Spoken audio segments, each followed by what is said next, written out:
I suffer from OCD. That's why I never really got into cocaine, because I could never get the line straight enough. I'm a really lame dude.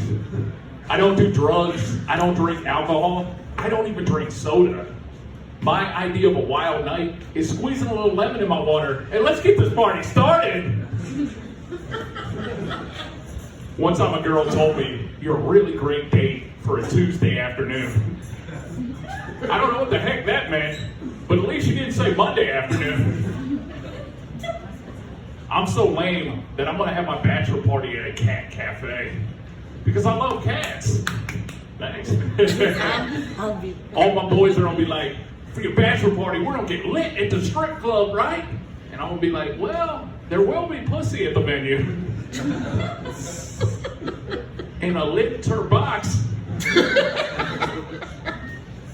I do really love cats, and I grew up Catholic, so my parents would take me to Mass with them when I was in my single digits, and I would just sit there at Mass in a cat position and just start meowing and grooming myself, aka licking myself. All the people sitting around us would be laughing their butts off, and that's when my parents realized that they probably shouldn't have had a fourth child, especially not one 9 years after the third child. Because Dad's sperm wasn't quite as crisp as it used to be. Yeah, I know I sound like I'm from the deep south, but I'm not. I grew up 20 minutes outside of Baltimore in Maryland. And I didn't realize I had an accent, but I should have known. Because in high school, my nickname was the Simpsons character Cletus the Slack-Jawed Yokel. Cletus is the redneck character on The Simpsons that's always saying stuff like, "Hey Bob, we don't eat some squirrel tonight." When your nickname is Cletus the Slack-Jawed Yokel, you don't get a lot of action with the ladies. And I didn't. In high school, I didn't get any F's in the classroom, and I definitely didn't get any F's outside of the classroom. I like the delay laugh. Growing up, I had an infatuation with New York City. So a little after high school, I moved to Manhattan, and I lived in a studio apartment for 11 years. Until my landlord kicked me out because I'm white. Or because I didn't pay the rent. It was one of those two things. I'm a really nice person, even though I don't always pay the rent. I am really nice.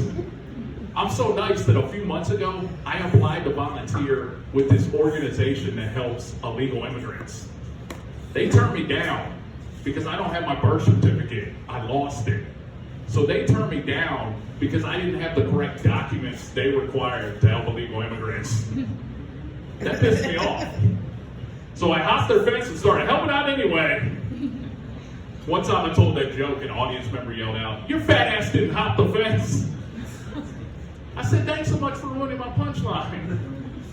I am trying to get in better shape now so that I'm agile and can hop fences. I recently took a yoga class. Yeah, it did not go well. Let's just say my downward-facing dog is now living on a farm upstate. I have really low self-esteem. My self-esteem is so low that even in my sexual fantasies, I have to pay for sex. And it's a bitch trying to find a Citibank ATM in a sexual fantasy. I don't want to pay 2 fees. My self-esteem has been boosted lately because a few ladies have told me that my voice is sexy. That's why the best part of having sex with me is hearing me say my apology afterwards. I haven't had to say my apology too much lately. It's definitely been way too long since I've had sex. It's been so long that when I go out to a bar, I roofie my own drink. Hoping somebody takes advantage of me. I usually wake up in a koi pond for some reason. And remember, I don't drink alcohol, so roofie in the water tastes like shit. It's been so long that in my wallet, I have an unused condom stuck to the back of a Blockbuster video card. It's been so long that when I type sex into Google, it says, "Do you mean sex?" Did you mean sex? I do a lot of things by myself. I go out to eat by myself, go to the movies by myself, I have sex by myself. I even went to the Broadway play Wicked by myself. If you don't know what Wicked is, it's a musical about the Wicked Witch of the West from The Wizard of Oz. I'm a big fan of The Wizard of Oz. If I were king of the forest, love me some Cowardly Lion. Mainly because I'm a scared pussy as well. As a kid, I was terrified of the Tooth Fairy. Every time I lost a tooth at bedtime, I would cry my eyes out to my mom, demanding that she lock all the doors and windows so that the Tooth Fairy can't get in. As an adult, I leave my bedroom window open, hoping a strange woman flies in. If you're a man and you decide to go to Wicked by yourself, one thing to know, if you start talking to random kids in the lobby, security starts following you around. The show was phenomenal. I mean, you got witches singing and dancing. Doesn't get much better than that. It totally cast a spell over me. And it got me thinking how witches are such a man's creation because of all of the sexist overtones. First off, they're traditionally evil, so they're ugly. It's all about the looks. And second, all witches have a cauldron and a broomstick.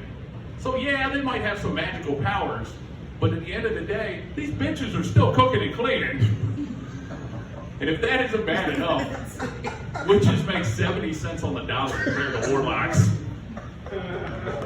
They cast just as many spells as a warlock, but at the end of the month, can barely make rent.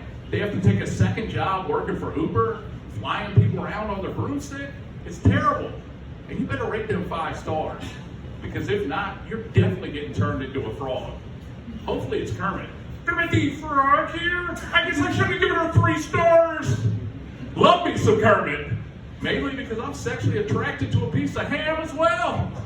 All right, that's how I'm going to end my set. Thanks, everybody.